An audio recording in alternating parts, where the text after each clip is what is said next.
ආයිබෝන් පුතා සියලු දෙනාටම.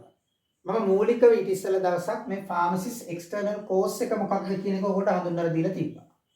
දැන් මූලිකව ඔයගොල්ලෝ මේ විෂය කාරණා මේකෙදි ගොනු කරගන්න ඕනේ නිවැරදිව. එහෙම නැත්නම් මම දැක්කා මේක ගොඩාක් කරන්න මූලිකම හේතුව ඔයගොල්ලෝ මේ විෂය කාරණා ටික නිවැරදි මොනවද කියන සිලබස් එකේ නිවැරදිව අඳුරගන්න.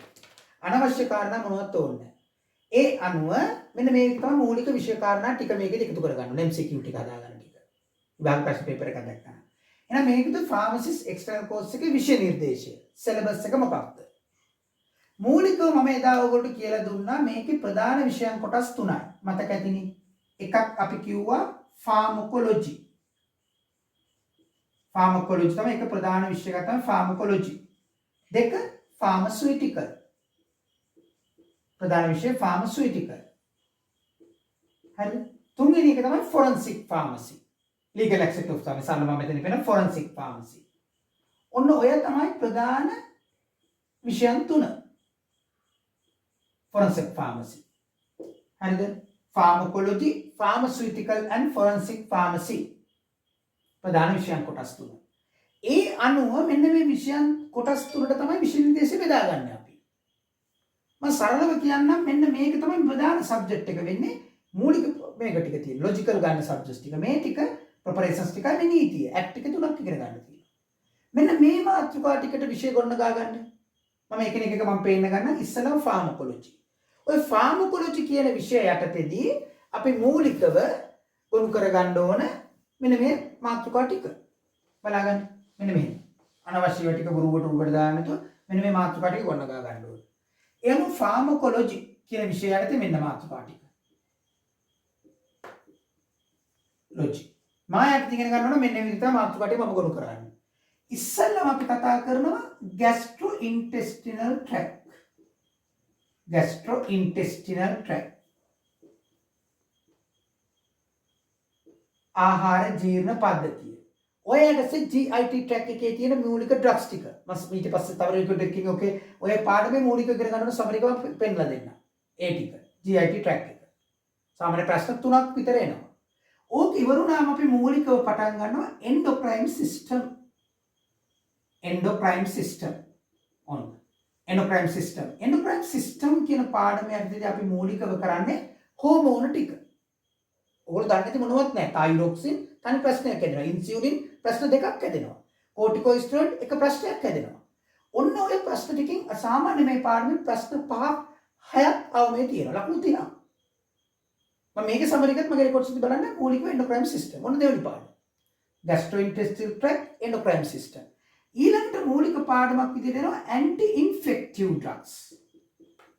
anti infective drugs. anti infective drugs කියටදී අපි මොනවද infection එකට ගන්න. ඕක මම මූලික ටියුට් දෙයක් දෙන එක සම්පූර්ණ ටියුට් එකෙන් කතා කරන antibacterial drugs ටික. antibacterial drugs. ඊළඟට ඔය මොකද තනිකර ප්‍රශ්න ගොඩක් කරලා antibacterial drugs වලින් හැදෙනවනේ. antibacterial drugs ඊළඟ අනිත් ඉන්ෆෙක්ෂන් ටික. සරලවකුත් viral infection, fungal infection, worms infections දෙකයි, protozoa infections දෙකයි. අන්න ඒ ටික මම ඊළඟ එකේදී කතා කරන ටියුට් එකේ. මොකද viral මම ඔක්කොම මෙතන ලියන viral infection එකයි, fungal infection එකයි, ඊළඟට protozoa infections දෙකයි, ඊළඟට worms infections දෙකයි. ඔන්න සාමාන්‍ය අපේ තියෙන දීර්ඝ පාරම anti infective drugs. අන්න ඒ විෂය නිර්දේශය අපි ඊළඟට කතා කරමු. ඔන්න එන ප්‍රධාන ෆාමකොලොජි. gastro, endocrine, anti infective. ඊළඟ ඔයගොල්ලෝ ලොජිකල්ව තාර්කික ලස්සන විෂයක් වෙනවා gastro. ඊළඟට අපි කතා කරනවා cardiovascular system. ඊළඟ පාඩම.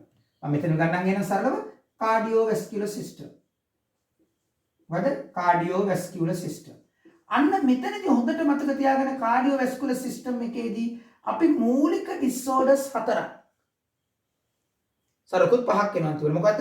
cardiac failure, cardiac arrhythmia, cardiac shock, angina, hypertension. ඔන්න ඔය කියන disorders 5 පැහැදිලිව වෙන් කරගන්න පුළුවන් වෙනවා ඔයගොල්ලන්ට. ඔයගොල්ලෝ මේ ඕනේ කියන්නේ ඒ disorders 5 drug එකෙන් වෙන් කරගන්න අඳුර ගන්න. ඒ කියන්නේ cardiac failure කිව්වොත් මොන drugsද? cardiac arrhythmia කිව්වොත් මොනවද drugs? cardiac shock එකට මොනවද? hypertension. ඔය ඔක්කොම දැක්කම ප්‍රෙෂර් කියන්නේ යන්න එපා. hypertension කියන්නේ මොකක්ද? එහෙනම් ඒකට අයිති වෙන ඩ්‍රග්ස් මොනවද? අන්න ඔය ටික කාඩියෝවැස්කුලර් සිස්ටම් එකේ ප්‍රධාන දීර්ඝ පණ ඒකේ සාමාන්‍ය ප්‍රශ්න 4කට 5කට කිසු එනවාමයි. ඔන්න ඊළඟ එක. එහෙනම් ගැස්ට්‍රෝ එන්ඩෝක්‍රයින් ඇන්ටි ඉන්ෆෙක්ටිව් කාඩියෝවැස්කුලර් සිස්ටම්. ඊළඟට අපි කතා කරමු නර්වස් සිස්ටම්. yes සාමාන්‍ය දීර්ඝ ලොජිකල් ලස්සන පාඩමක් නර්වස් සිස්ටම්. ස්නායු පද්ධතිය. නර්වස් සිස්ටම් ස්නායු පද්ධතිය. නර්වස් සිස්ටම් කියන පාඩම සාපේක්ෂ දීර්ඝ ඒක මම වෙදින්ම ලොජිකල් වර්ගන උන උතරේ තමයි අපි ගොඩක් කරලා තියෙන ඇනල්ජෙසික්ස් ඩ්‍රග්ස් ටික. ඊළඟට එපිලෙප්සි ෆිට්ස් වලට ගන්න බෙහෙත් ටික. ඊළඟට පාකින්සන් ඩිසීස් වලට ගන්න බෙහෙත් ටික. පාකින්සන් ඩිසීස් ඊට පස්සේ ඇන්ටි මිග්‍රේන් ඩ්‍රග්ස් ටික. සයිකෝതെරපියුටික් ඩ්‍රග්ස් ටික මානසික රෝග. ඔය සියලුම ස්නායු සම්බන්ධ රෝග ටික අපි ඉගෙන ගන්නවා නර්වස් සිස්ටම් එකේ. හරි ඊළඟට මූලිකව අපිට පුළුවන් ඊළඟ අපි කතා කරනවා අන්තිමටම ඔය ඇස්මා කියන respiration system. Respiration system. Respiration system එකේදී අපි මූලිකව කතා කරන ඩිසෝඩර් එක තමයි මොකක්ද? බ්‍රොන්කියල් ඇස්මා කියන අවස්ථාව. හරි? බ්‍රොන්කියල් ඇස්මා කියන එක අපි කතා කරනවා මොකද්ද රෙස්පිරේෂන් දෙන ඩ්‍රග්ස් එක සිම්පතොටොමැටික් ඒ ටික එතනදී කතා කරනවා. ඊළඟට අපි අන්තිම ගොඩක් කරලා ෆාමකොලොජි පාඩම විතර කතා කරනවා අපි vitamin immunization and cytotoxic drugs. මේක අමාරු පාඩමක් නෙවෙයි. cytotoxic drugs. ඔන්නක තමයි අපි last pharmacology පාඩම. මෙන්න pharmacology කීයද කතා කරන්නේ මම ඔය ටියුට්ස් වලදී වෙන වෙනම කතා කරන්නේ මෙන්න පාඩම් ටික. ඔන්න බලන්න මීට එහා මොනවත් අනවශ්‍යව දෙන්න නෑ. ඊට අමතරව අලුත් සිලබස් එකේ මේ හැම එකේම ඇනටොමි එක ආවා. ඒක හරි සරල දෙයක්. ඒක ඕන ඇනටොමි එකත් මම කියලා දෙන්නම්. මෙන්න පාඩම් ටික. gastrointestinal tract, endocrine system, pharmacology පාඩම් ටික. anti infective 1 2 කියලා ටියුට් දෙකකින් කතා කරනවා. cardiovascular, nervous system, respiration system, vitamin, immunization and cytotoxic drugs. that's the pharmacology. ඕන තරම් කරත් ඔන්න ටික කවර් කරගන්න. අනවශ්‍ය කරුණු එකතු කරගන්න නැතුව. ඔය සිලබස් ටික කවර් වෙලා තියෙනවා. ඊළඟට අපි මොනක ඔය ෆාමකොලොජි ඊළඟ දෙවෙනි විෂය මම කිව්වා මූලික ෆාමසිටිකල්. ෆාමසිටිකල් කියන ඔයගොල්ලෝ මූලිකට ඔලුව කරන ප්‍රෙපරේෂන් ඔෆ් ද ඩ්‍රග්ස්. එතනදී ෆාමසිටිකල් වලදී පුතේ මුළු විෂය නිර්දේශයේදීම ෆාමසිටිකල්. හරිද? ෆාමසිටිකල්ස් ගත්තොත් මෙන්න මේ විදිහට. ෆාමසිටිකල්. ෆාමසිටිකල් ගත්තොත් අපි ෆාමසිටිකල් ප්‍රෙපරේෂන්ස් ප්‍රධාන කොටස් දෙකකට බෙදනවානේ ඉන්ටර්නල් සහ එක්ස්ටර්නල්. ටියුට්ස් හතරයි. එහෙනම් ඉන්ටර්නල් එක්ස්ටර්නල් කියලා කොටස් දෙකකට බෙදනවා. ඒ කියන්නේ ඇතුළට ගන්න ඒවා සහ විබාහිර. Internal and external pharmaceutical product. ඔන්න බලන්න. internal and external pharmaceutical product. internal pharmaceutical product tute දෙකකින් කතා කරනවා. එකක් කතා කරනවා internal oral solid. tablet capsules ටික. tablet capsules ඔය ටික. internal oral solid. It was internal oral liquid. liquid ඔන්න පාඩම් ටික. ඔතනදී අපි කතා කරනවා mixers emulsions ටික. mixers emulsion draft syrup dry elixir liquid elixir linctus spirit drops mixers. ඔන්න ටියුට්ස් දෙකකින් internal oral solid එක ටියුට් එකක් internal oral liquid එක ටියුට් එකක්. සාදු උදාහරණ. external ටියුට් දෙකකින් කතා කරනවා external liquid pharmaceutical preparation. බාහිර ද්‍රව එතනදී අපි කතා කරනවා lotion, liniment, applications, paint. ඔන්න ටියුට්ස් තුනයි. මේක 1 2 3. අන්තිම ටියුට් එක 4ෙන් කතා කරනවා external semi solid and solid pharmaceutical preparation. ඒ කියන්නේ අර්ධ ඝන ointment, treatment, solid suppository pessaries. ඔන්න මූලික pharmaceutical පාඩම් 4. ඔය ටික කව වෙලා තියෙන්න ඕන ඕගොල්ලෝ. සිලබස් එක කියලා. internal oral solid යද්දෝ tablet capsule catches pills pastil lozenges කියන ටික අඳුර ගන්න ඕන. internal oral liquid යද්දේ mixers emulsion draft syrup dry elixir liquid elixir linctus spirit drops ඒ ටික අඳුරගෙන තියෙන්න ඕන.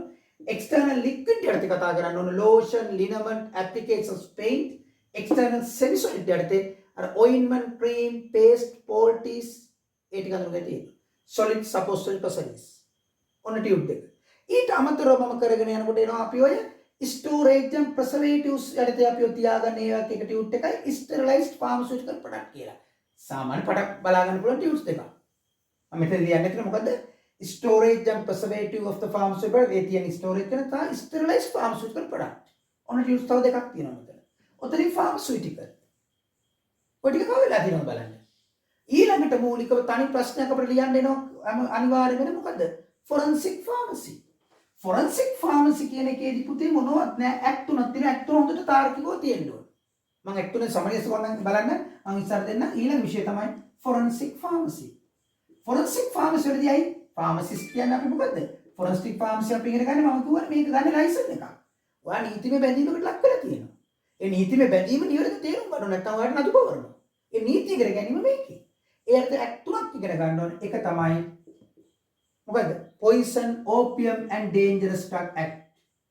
Poison, Opium and Dangerous Drug Act එක ගැන ඉගෙන ගන්න තියෙනවා. Dangerous Drug Act. ඔන්න ඔය ඇක්ට් එක ඉගෙනගෙන තියෙන්න ඕන. Dangerous Drug Act. දෙක Cosmetic Devices and Drug Act. Cosmetic Devices and Drug Act. Cosmetic Devices and Drug Act එක. ඔක තේරුම් ගන්න තියෙනවා. ඊට පස්සේ අලුතෙන්ම ආපු National Medicine Regulatory Authority Act. NMRA Act. ඔය ඇක්ට් තුන තාර්කිකව අවබෝධ කරගෙන තියෙන්න ඕන. ඔන්න විෂය කාර්යදේශය. Pharmacology, Pharmaceutical, Forensic Pharmacy. Pharmacology යටතේ gastrointestinal tract, endocrine system, anti-infective, cardiovascular, nervous system, respiration system, vitamin immunization and cytotoxic drugs. Pharmaceutical පාඩම් ප්‍රධාන හතරයි තව දෙකයි. හතර මොකද? internal oral solid, internal oral liquid, external liquid, external semi-solid, solid, finally storage and preservatives and sterilized pharmaceutical product. Forensic pharmacy के Poison, Opium and Dangerous Drug Act එකයි, Cosmetic Device and Drug Act එකයි, NMRA Act එකයි. ඔන්න විෂය නිර්දේශය. ඊට අමතරව අලුතෙන් add කරාවේ calculations කියලා ගොඩක් කළ percentage තේරුම් ගන්න තියෙනවා. ඊට අමතරව ඕකේ anatomy එක සරල දෙයක් ගන්න. ඕනවට මට මේ medical faculty කියන anatomy නෙමෙයි. අපට ඕන සරල සැකස්ම anatomy. ඔන්න pharmacist external course එකේ syllabus එක. ඔය අනවශ්‍ය කරුණු අරවම එකතු කරගන්න එපා. ඔය විෂය පාඩම් ටික නිවැරදිව ටාගට් කරලා නිවැරදිව යන්න විභාගෙට ඔය විභාගෙ ඇති දෙයක් නැහැ. ඔය ටික හැබැයි ප්‍රැක්ටිකල් අවබෝධයක් ඔළුවේ තියෙන්න ඕන. තාර්කික අවබෝධයක්. ස්තුතියි මම හිතනවා තේරුම් ගයි කියලා නිවැරදිව මොකක්ද මේ විෂය නිර්දේශය කියලා. ස්තුතියි.